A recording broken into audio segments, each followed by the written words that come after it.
नमस्कार दोस्तों, आप सबका स्वागत है अपने YouTube चैनल बेस्ट एसडी 2020 में।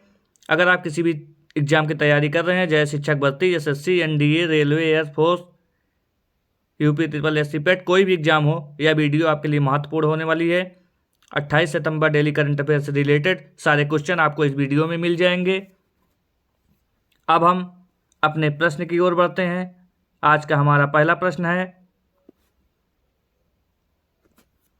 भारत के बाहर दुनिया का दूसरा सबसे बड़ा मंदिर कहाँ बना? बताइए दोस्तों, इसका आंसर क्या होगा?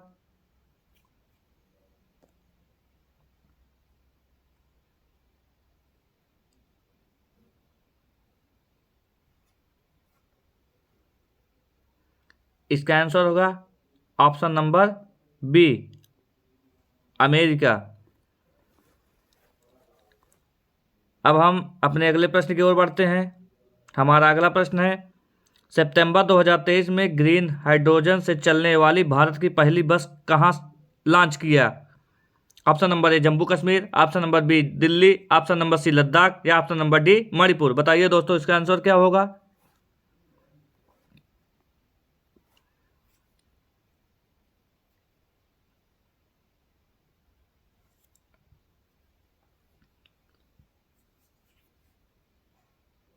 इसका आंसर होगा option number A Jammu Kashmir. Jammu Kashmir में ग्रीन हाइड्रोजन से चलने वाली भारत की पहली बस लॉन्च की है। अब हम कुछ पॉइंट के बारे में जान लेते हैं। Indian net zero carbon emission 2070 ऊर्जा स्वतंत्र का लक्ष्य 2047 तक। हाइड्रोजन से चलने वाली भारत की पहली कार मिराई टोयोटा की है और देश का पहला हाइड्रोजन ईंधन उद्योग स्थापित होगा झारखंड में जमशेदपुर में। भारत की पहली हाइड्रोजन से चलने वाली ट्रेन दिसंबर 2023 में शुरू होगी, वो भी हरियाणा में। नाम होगा वंदे मेट्रो। विश्व का पहला लिक्विड हाइड्रोजन फेरी नॉर्वे में शुरू। और भारत का पहला hydrogen internal combustion engine S2 ICE truck बनाया रिलायंस ने।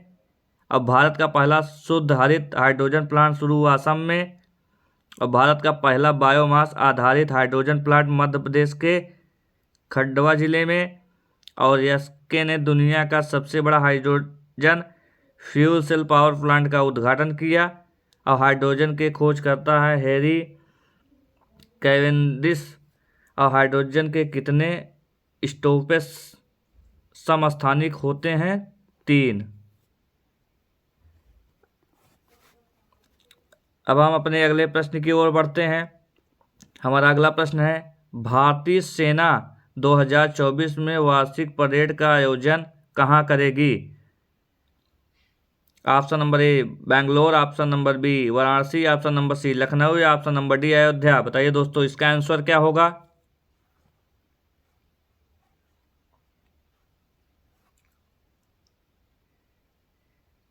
इसका आंसर है ऑप्शन नंबर बी वाराणसी। कुछ पॉइंट के बारे में, इंपॉर्टेंट पॉइंट के बारे में जान लेते हैं। भारतीय सेना दिवस 15 जनवरी 1949 को फील्ड मार्शल KM करियप्पा भारतीय सेना के पहले भारतीय प्रमुख बने थे। अब 15 जनवरी 2024 में भारतीय सेना वार्षिक परेड का आयोजन करेगी लखनऊ यूपी में। और 2023 में किया था बेंगलोर कर्नाटक में। और वायुसेना दिवस 8 अक्टूबर को मनाया जाता है। वायुसेना दिवस वैसे तो हिडन एयरबेस गाजियाबाद यूपी में मनाते हैं, पर 2022 में चंडीगढ़ एयरबेस में मनाया गया और अब 2023 में प्रयागराज यूपी में। और जबकि नौसेना दिवस 4 दिसंबर को 2023 महाराष्ट्र में सिंधुदुर्ग जिले में। अब हम अपने अगले प्रश्न की ओर बढ़ते हैं। हमारा अगला प्रश्न है, सितंबर 2023 में जापानी ग्रैंड प्री का खिताब किसने जीता? बताइए दोस्तों, इसका आंसर क्या होगा?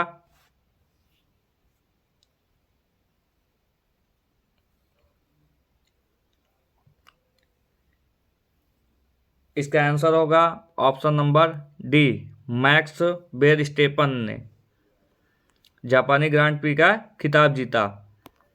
अब हम अपने अगले प्रश्न की ओर बढ़ते हैं। हमारा अगला प्रश्न है, T20 क्रिकेट मैच में किस देश ने 300 रन का आंकड़ा पार करने वाली पहली टीम कौन बनी? Option number A Mongolia, option number B Nepal, option number C Bharat या ऑप्शन नंबर डी हांगकांग। बताइए दोस्तों इसका आंसर क्या होगा?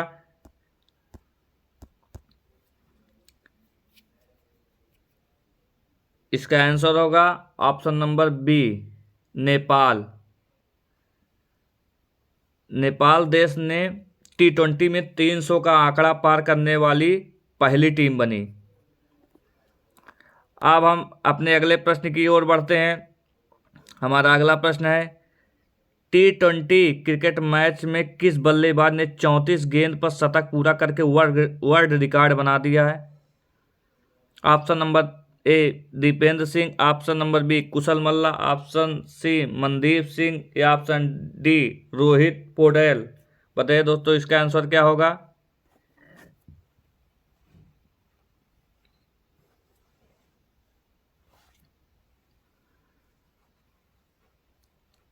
इसका आंसर होगा ऑप्शन नंबर बी कुशल मल्ला। कुशल मल्ला ने 34 गेंद में अपना शतक बनाकर वर्ल्ड रिकॉर्ड बनाया T20 में। यह किस देश का खिलाड़ी है? नेपाल, नेपाल का खिलाड़ी है। अब हम अपने अगले प्रश्न की ओर बढ़ते हैं। हमारा अगला प्रश्न है, एशियाई खेल T20 में सबसे तेज 9 बॉल में अर्धशतक लगाने वाला पहला बल्लेबाज कौन बना?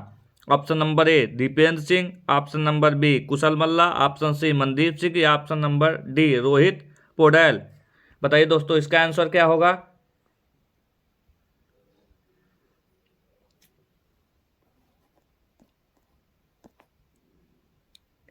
इसका आंसर है दीपेंद्र सिंह। दीपेंद्र सिंह ने 9 बॉल में अर्धशतक लगाकर T20 में पहले बल्लेबाज बन चुके हैं। इससे पहले युवराज सिंह थे जिन्होंने 12 बॉल में अपना अर्धशतक बनाया था। अब हम अपने अगले प्रश्न की ओर बढ़ते हैं। हमारा अगला प्रश्न है, हाल ही में कौन सी टीम ODI क्रिकेट में 3000 छक्के लगाने वाली पहली टीम बन गई? Option number A England, option number B India, option number C Pakistan या ऑप्शन नंबर डी ऑस्ट्रेलिया। बताइए दोस्तों इसका आंसर क्या होगा?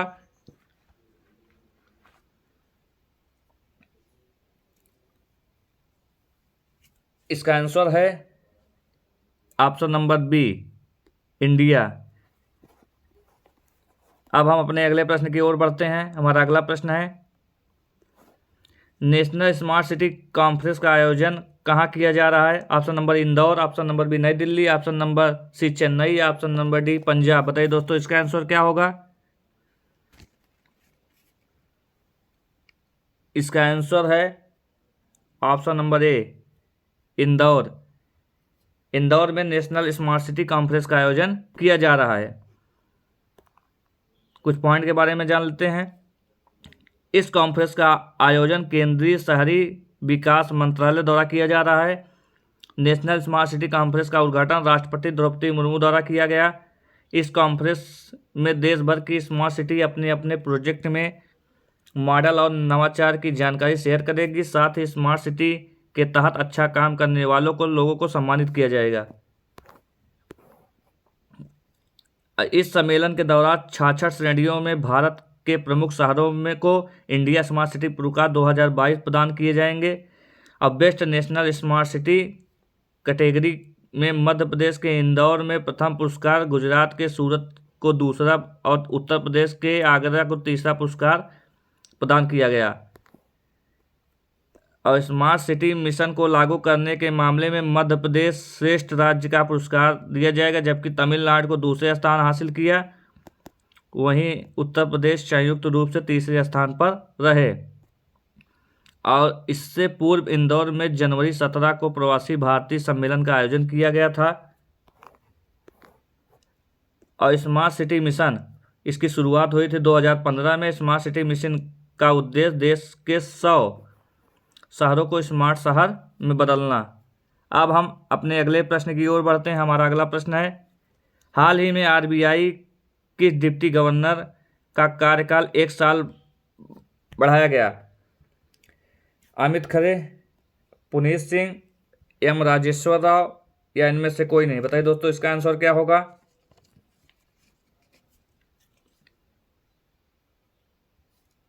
इसका आंसर है option number C, M Rajeshwar Rao.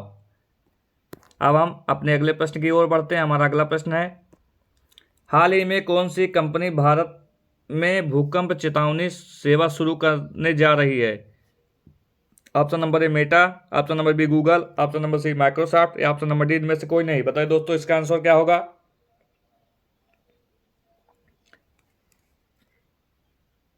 इसका आंसर है ऑप्शन नंबर बी गूगल।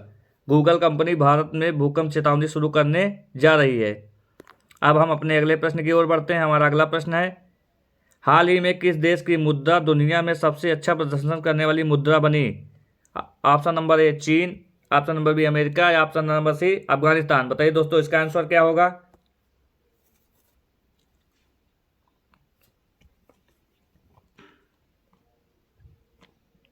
इसका आंसर है option number C Afghanistan. Afghanistan देश की मुद्रा दुनिया में सबसे अच्छा प्रदर्शन करने वाली मुद्रा बनी। हाल ही में डेविड मैकलम का निधन हुआ, वो कौन थे? ऑप्शन नंबर ए गायक, ऑप्शन नंबर बी पत्रकार, ऑप्शन नंबर सी अभिनेता या इनमें से कोई नहीं? बताइए दोस्तों इसका आंसर क्या होगा। इसका आंसर है ऑप्शन नंबर सी अभिनेता। डेविड मैकलम का निधन हुआ है, वो थे अभिनेता जिनका निधन हुआ है। अब हम अपने अगले प्रश्न की ओर बढ़ते हैं। हाल ही में एशियाई खेलों में भारतीय निशानेबाज शिव कौर समरा ने कौन सा पदक जीता? ऑप्शन नंबर ए कांस्य, स्वर्ण, रजत? बताइए दोस्तों इसमें से कौन सा आंसर होगा। इसका आंसर होगा ऑप्शन नंबर बी स्वर्ण पदक। शिव कौर समरा ने स्वर्ण पदक जीता है। अब हम अपने अगले प्रश्न की ओर बढ़ते हैं। हाल ही में गृह मंत्री अमित शाह ने कहाँ उत्तरी क्षेत्रीय परिषद की 31वीं बैठक की अध्यक्षता की? Option number A Jaipur, option number B Chennai, option number C Amritsar या इनमें से कोई नहीं? बताइए दोस्तों इसका आंसर क्या होगा। इसका आंसर होगा अमृतसर। अमित शाह ने अमृतसर क्षेत्रीय परिषद की 31वीं बैठक की अध्यक्षता की। आज का हमारा प्रश्न यहीं पे समाप्त होता है। आपको वीडियो कैसी लगी या आप कमेंट बॉक्स में ज़रूर बताइए। आज के लिए धन्यवाद। हमारे चैनल को सब्सक्राइब करिए। हमारा चैनल है बेस्ट स्टडी 2020। आज के लिए धन्यवाद। जय हिंद।